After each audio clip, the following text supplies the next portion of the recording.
Are you sure you're okay with your face being They're shown? going to be basically asking questions or bringing up shit, and I'll just respond. But Okay, so for the record, Instructor D, he's the reason why I've learned stick. I've been hit with stick. But let's go through this because this is actually smart stuff and the wind is probably extremely crappy. First off, we got disclaimer. So remember, it's not legal advice. It's not common sense though. So please go with that before we start this. I'm not an attorney, and for the disclaimer, this is not legal advice, but you would be a fucking moron to ignore it. A lot of people have problems when they leave the services of switching their mindset from infantry mindset, let's say, to Is that a fucking kick at me, asshole? You trying to take a foot out? To a more civilian mindset, let's say, Huh. where you can only respond to but not initiate the use of force as a civilian, because there's a prosecuting attorney attached to every round you fire. But if they pull first, then you're well within your rights to respond with the same level of force which they're addressing you. But if you pull first and you're the first one to introduce the deadly weapon into a situation, then you're the bad guy. So you're not allowed to initiate, you're only allowed to respond, which is more of an armed security mindset than an infantry mindset. And when you become civilian again, you need to be able to switch mindsets, because a lot of people can't. I've noticed on YouTube, they have a just preemptively kill them all mindset, and well, that's going to get you into a world of shit if you're a civilian. Just so, so you know. So keep that in mind at all times. Okay, so we got you out right there, and then what makes it anything for you, Dano? I don't know. I earned it. See that? I earned it. I was dumb enough to sign up twice. Armed forces are a hell of a game. I'm a slow learner. So, for the record, though, in case anybody has questions, did you not pick me up from Fort Leonard Wood before? Yeah, we're seeing all those old buildings again at Fort Lost in the Woods. Really brought back some memories of doing a lot of push-ups on a hot summer. Have you done some push-ups in Texas? I was asked to push Texas a few times as well for a different service, yes. Huh. Which was also equally shitty, despite what you may have heard about it being easier. It's not. They have the exact same mindset, so you will be pushing Texas as well. Okay. Well, I found out. We always said zero. That's what you pussies get. Damn, I put my stick down. That's probably not wise. So next, let's go. Look, come on.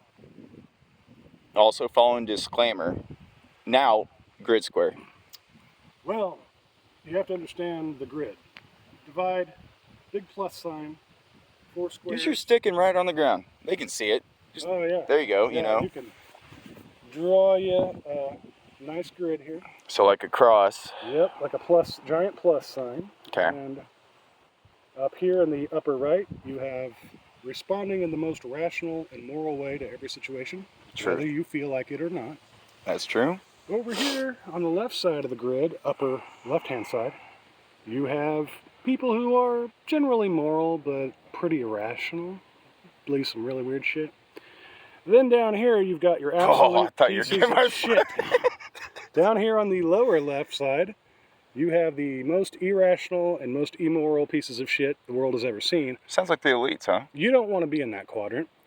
And then over here on the lower right side of the quadrant, you have people who, like in a battlefield situation, let's say, must do immoral things but for completely rational reasons, unfortunately. You don't want to be in that situation. Okay. Ever. But should you find yourself there through no fault of your own, you're going to have to do immoral things but for rational reasons. Right. The ideal is to be in the upper right, where you are always doing the most rational and moral thing in every situation, whether you feel like it or not. That's the place you want to be. There are certain violent situations where you may have to go to the lower right. That's not ideal. And the least ideal of all is the lower left, where you are the most irrational and immoral piece of shit on earth, which no one should have any respect for or want around them. But that's still better than the, or still worse, I should say, than the, Upper top left. upper left, where you are generally moral, but really irrational. So you kind of want to maintain the right You're side. kind of into that woo-woo fucking, empath shit and all that. So, I'll show you fucking empath. So essentially the left side is a piece of shit. not the upper left side, but the lower left side definitely. Okay. Lower left side. Non-political, by the piece of way. shit territory. The Just stay on the right side as much as you the can. right side, upper right side especially, is where you want to be. Okay. Where you're being the most rational and moral you can possibly be as a human being. But there are certain demanding situations which unfortunately you could be put in by others, where you have to drop into the lower right and do some immoral things, but for rational reasons. Okay, next, story time. What's your credential in this? How would you know how to use stick? Kale Eskrima, a Filipino martial art that I trained in, among many other arts. For how long? What, 6 months? 10 years. Oh, okay, shit. During my 20s, which is a great time when you feel invincible, and then when you get into martial arts for 10 years, you find out how that's not true, and you are very vulnerable, especially people who know more than you. So always be polite to people, because you don't know what the hell they're trained in. That is truth. And you can fuck around and find out. And I don't want to. So, Not so much. Did, and I got older and learned. But also more important than that, than learning just to be good at violence, was the recognition that there's greater things a man can be than just really good at violence. Because when you get older and more moral and wiser, you look and you're like, is that really the creme de la creme of what a man can be? Not really. I'm not saying it's not useful, but it's not the best. Yeah. I think you've hit me a couple times over the life. I think I've been You've taken throat a punch, throat punches. Punches, yeah. You know. Fuck around and find out. You I can ask did. Ken for details. So anyway, from your instructor, let's go a little backbound. He was what? You said mill enforcement and civil enforcement. Military law enforcement first and foremost, and then he became civilian law enforcement. He was extremely skilled from childhood. Paid by federal fuckers on both sides, huh? Yep, paid by federal fuckers on both sides. And fuck them. But his skill sets were second to none. And he told us straight up, if you want to learn some completely unrealistic shit, just go down the street and train at that local taekwondo place, not his place. Because we do real shit here. And he was very serious about that, and we all of us found out how serious he was about that. Right. That's a good leader. But also, that goes with this. Why would you be a student under somebody that could just snap you that quick? Because I was in my 20s, and I thought I was fucking invincible, and found out I was not. That man would twist you into a pretzel in seconds. Yeah. Snap shit. On the mat, with sticks, with his fists, with Muay Thai. Any weapon, period. Whatever. He was on it. Any system, period. We'll say that. Milliseconds. Sometimes. Right. There's a reason why he's a survivor, right? If he says you're under arrest, I would strongly recommend you listen to that. Right. It's not going to go well for you. Okay. So then, now, that's some credential who you learned from, under, yes. Right, for a decade, realistically, like did for a whole decade. Broken up there in the middle, but yeah, for a decade. Change. So let's go into stick talk. Why would this even be a valuable tool to have? What's so good about this asset that you have right here? Well, I want you to notice that we've come a long way in weapons technology. We have, look at the military currently. They've got amazing rifles, amazing everything. Rainbow flags, too. Well, that's a different story. That wasn't in our days, was it? No, not in our days. Not in our fucking days. But anyways, getting back to the topic Sorry, at hand. I got off ADD. You've probably noticed that no matter how much technology improves, police still carry expandable steel batons or other stick-like implements, and soldiers still carry knives. And Kali specializes in stick and knife. That's kind of its thing, sticks and knives. So what knives would you say? Like, are you talking about just a small little, a little Swiss Army knife? Well, it could be anything from a karambit, which is a hooked knife with the sharp side on the inside, Okay. all the way up to a machete, and they trains it all, plus sticks. Now, this isn't an official Kali But stick. because This is sort they of don't a really do homemade kukri though, backwoods Kali stick that I isn't that do. more Middle Eastern kukri? It's not really over there It's so kind of similar much. to that, but smaller, yeah. Okay. And a little more pointier. But a lot of machete. But yeah, a machete is, yeah, they That's part life. of the system as well when you get to the upper echelons of it.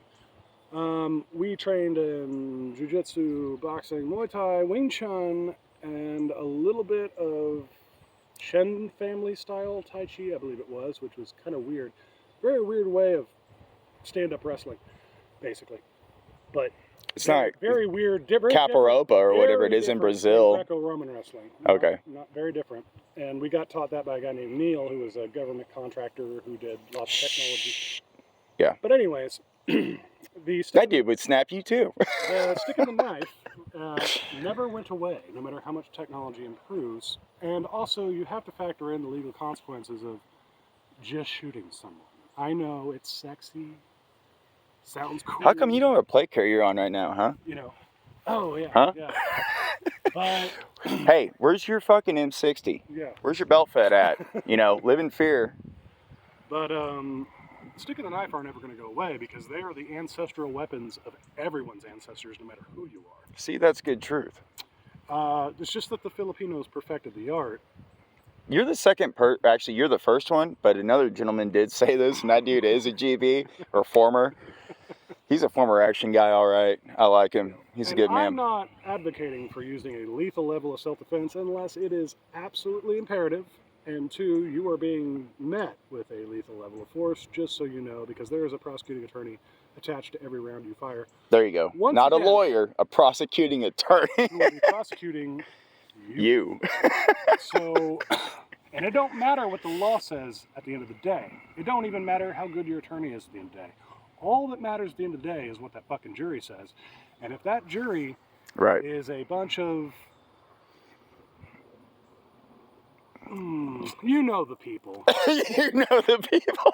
You're going to ride that prison bus for sure. Okay. So you might want to consider less lethal options, let's just say. You know, if you're hitting to the head or the neck, that is attempted murder with this, by the way. Don't ever hit to the head or neck. Unless you had to. Unless you're wearing the proper protective gear and it's in a training environment only. Yeah, only, by the way. Don't ever hit in the head and neck. Know, everything else could be fair game. Again, not legal advice, but something worthy to take into consideration if you don't want to ride that prison bus. And since I was trained by both military law enforcement and he was also civilian law enforcement later, you might want to factor that in.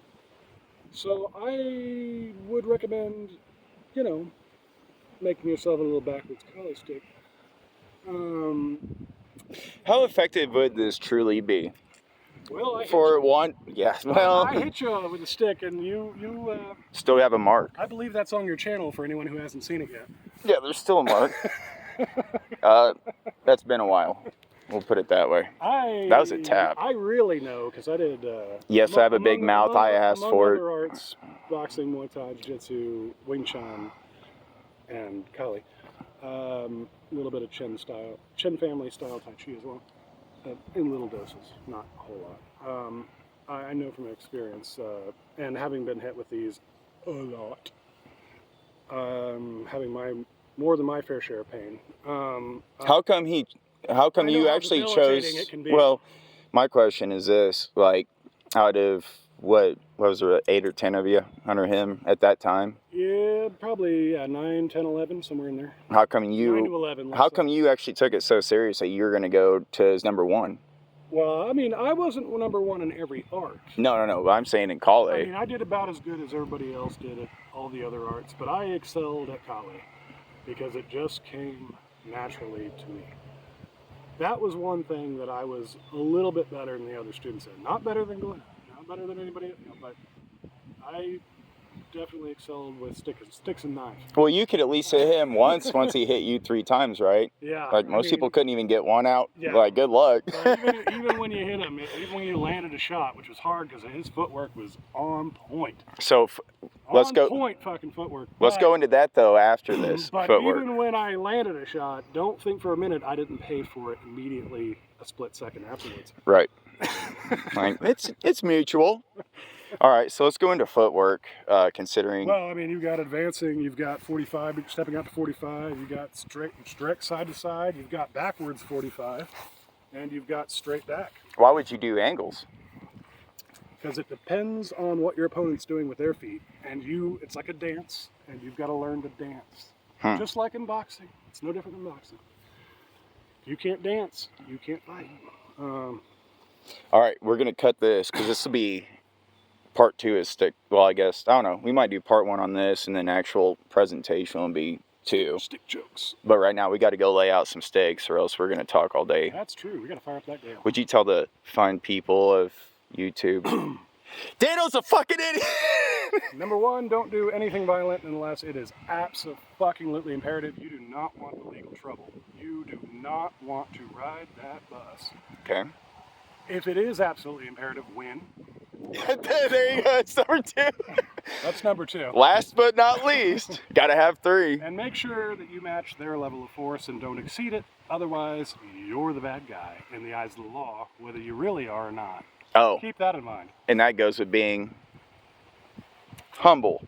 And responsible, and staying in that upper right-hand quadrant of doing the most rational and most moral thing as much of the time as you possibly can imagine. I mean, just as much as you can manage. It's perfect. Thank you, sir.